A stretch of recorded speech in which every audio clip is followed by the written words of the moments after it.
Hey everyone, good evening across Central Oregon on this Wednesday. We've been a lot more dry. We've had more sunshine. It's still mild, and man, there is a gorgeous sunset across the high desert. Hey everyone, Darrell Winninger here, Chief Meteorologist at Central Oregon Daily News, and we're going to take a deep dive into your most reliable forecast. Look at what has been happening through the Tri-County area, what's going to happen through the next couple of days, and when we finally start to see changes and the next shift in the weather pattern that's going to turn us more towards December as we know it. But let's go ahead and start off with the elephant in the room, so to say. That look at the sunset across the high desert. Several different cameras all showing gorgeous colors, a whole lot of pinks, a whole lot of reds, and it is just breathtaking. From Lake Billy Chinook to Pine Mountain, even Prineville Reservoir, and some of the cameras up at Bachelor are just showing gorgeous views across the high desert. Now there are a couple more cameras that we have from the Oregon Hazards Lab. Let's take a quick look at those as well, and each one of them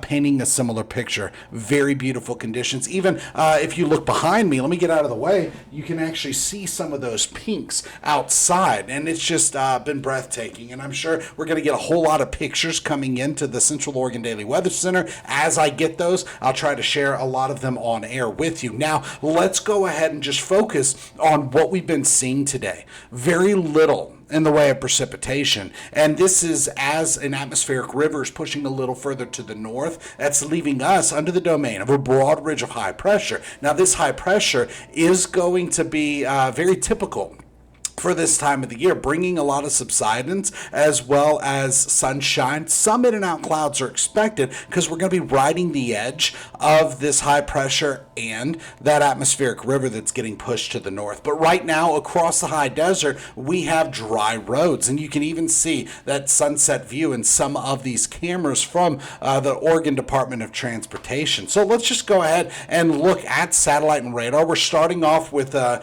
blend of visible and infrared satellite imagery as well as radar. Now when it comes to radar, there's just not been much at all in the way of precipitation. It looks like it's going to stay that way tonight. Even more clearing is expected, and that ridge of high pressure is just to our south, but also over the whole region we can still see that flow, that atmospheric river. So let's go ahead and look at the bigger picture, because this is going to really help illustrate exactly what's happening. We have to zoom out even more, take a look at the big picture. So we have this broad ridge of high pressure just off the California coastline, and to its north of that high pressure, follow that line of clouds all the way down, pointing almost to Hawaii, and this is an atmospheric river. Now, as it was setting up, it was subtropical moisture and warmth. It looks like right now it could technically be a Pineapple Express because it's coming down into the tropics, but for the most part, what we need to know about this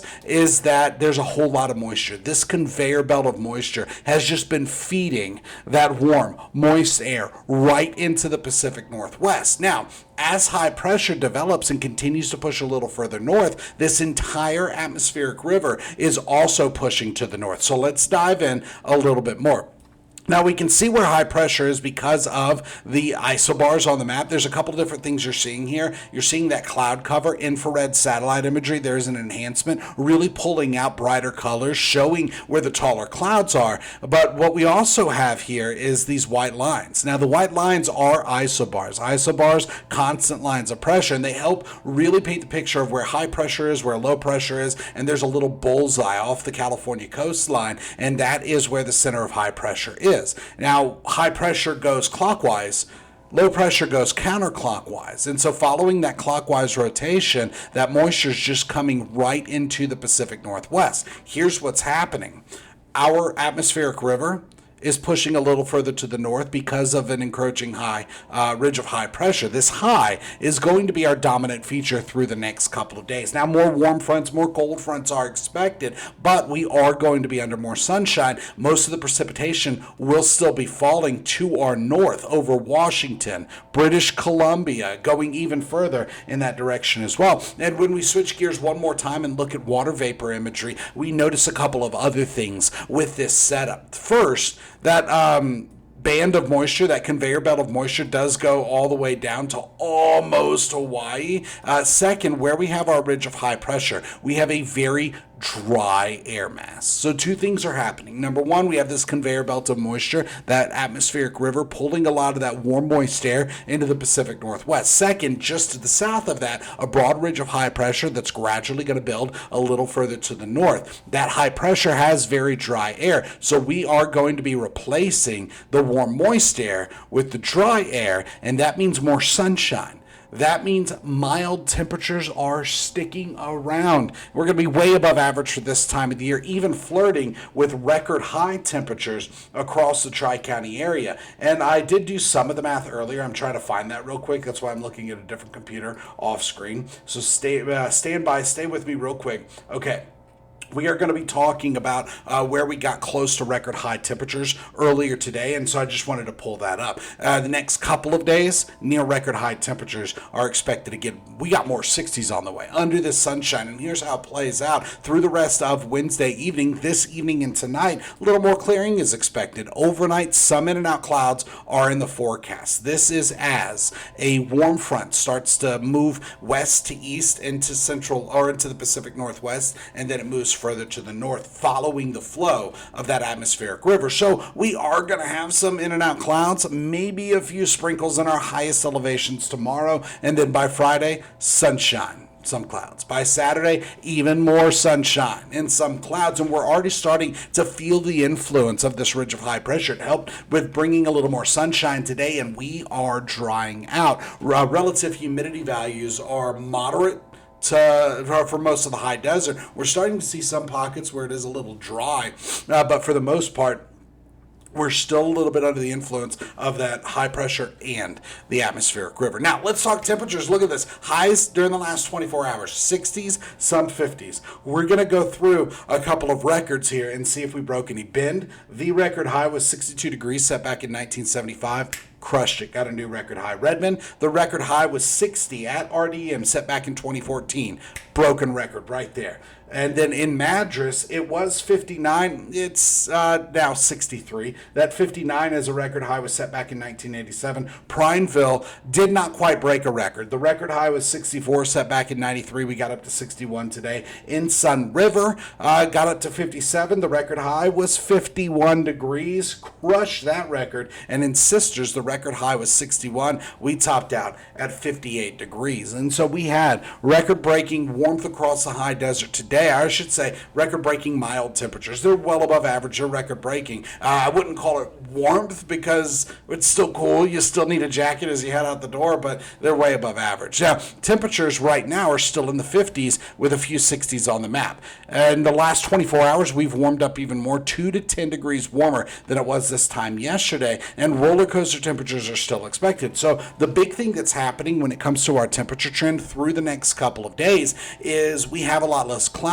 cover, and clouds act like a blanket at night, and they slow down the cooling trend. Well, during the day, it flips that, and it slows down the warming trend. And so the clouds are just a big inhibitor when it comes to diurnal fluctuation, so cold lows and warm highs. And since we're losing a lot of that cloud cover, it's getting a little more chilly overnight, a little bit warmer during the day. So tonight, we're falling back into the 30s. Finally, we're getting a little bit closer. The average low temperature is 23 degrees, so still nowhere near average, but 30s are expected. And then by tomorrow, back into the 60s with some 50s. Now, quick look at different forecast model. This one shows surface temperatures, and I have a few more things on there. There's a warm front pushing through tomorrow. I'm not ruling out some sprinkles, but I think we're going to mostly stay dry. Another round of above average highs in the 60s with some 50s. By Friday, we're still going to be in this mild range near record highs. Highs once again in the 50s and 60s under tons of sunshine. And Saturday, we start to track our next system. The back-to-back cold fronts offshore. The first one's going to fizzle out as it interacts with the coastal range. The second one, that reinforcing cold front, does finally bring some showers into the high desert by Sunday. But between now and Saturday at 11 p.m., at best, we're looking at a few sprinkles in the highest elevations, including 26 on the way through Government Camp. But when it comes to your school bus forecast, expect 40s to start, 60s by the afternoon. So temperatures close to what we had today. More sunshine by the afternoon is expected with just a light breeze, and we're staying unseasonably warm. Look at that. That's 15 to 20 degrees warmer than average for this time of the year. By Saturday, we will be on average 20 degrees warmer. Now, by Sunday, we start to see that next chance of some sprinkles. By Monday, temperatures start to rebound a little bit, but the next round of rain rolls in. Then we're back in an active weather pattern. All bets are off, and we are looking at more precipitation. And this time, we could actually see snow levels fall enough to get some mountain snow. Here's what I'm talking about. So your forecast model shows that ridge of high pressure, and through the overnight hours, we have this warm front, in and out clouds. By Friday, more sunshine. By Saturday, more sunshine. By Sunday, start to catch the tail end of that weak cold front, getting some showers across the high desert. Then snow levels start to fall Monday, Tuesday, and Wednesday. So we have to look at a long-range forecast model to get that far. So here through the next couple of days, that's not really going to change too much.